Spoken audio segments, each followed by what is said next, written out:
শুভ দুপুর বন্ধুরা। আজকে আমি দুপুরে কি আয়োজন করেছি তো তোমাদের সঙ্গে আমি শেয়ার করব। তো বন্ধুরা, গরম গরম ভাত নিয়ে নিলাম আমি।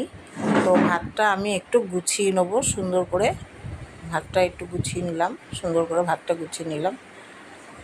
তারপরে বন্ধুরা, আমি সামান্য একটুখানি নুন নিয়ে নেব, সামান্য একটুখানি নুন নিয়ে নিলাম। আর সাথে ভাতের উপরে একটা কাঁচা লঙ্কা নিলাম।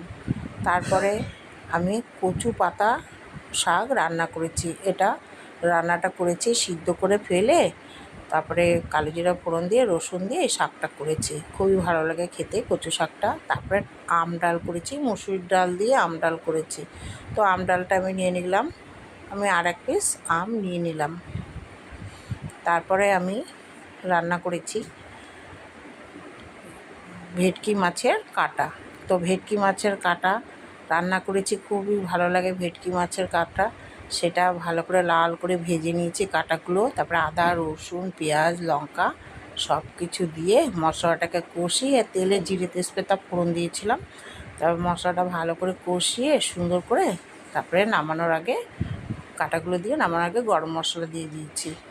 তো ভেটকি মাছের কাঁটা খেতে খুবই ভালো লাগে। তারপরে আমি রান্না করেছি চিকেন কষা। তো চিকেনগুলো বেশ সুন্দর করে পেঁয়াজ রসুন আদা দিয়ে ভালো করে সুন্দর করে মাখিয়ে নিয়েছি। মাখিয়ে চিকেনগুলো জল ছাড়া চিকেনটা ভালো করে সুন্দর করে কষিয়ে নিয়েছি। কষা চিকেন, তো কষা চিকেন ভাত দিয়ে খেতে খুবই ভালো লাগে, অসাধারণ। সবার শেষে আমি নেব পাতে আমের চাটনি। তো আমের চাটনি করেছি একটু জেলি টাইপের। তো আমের চাটনি খেতে খুবই ভালো লাগে, একটু নিয়ে নিলাম আমের চাটনি।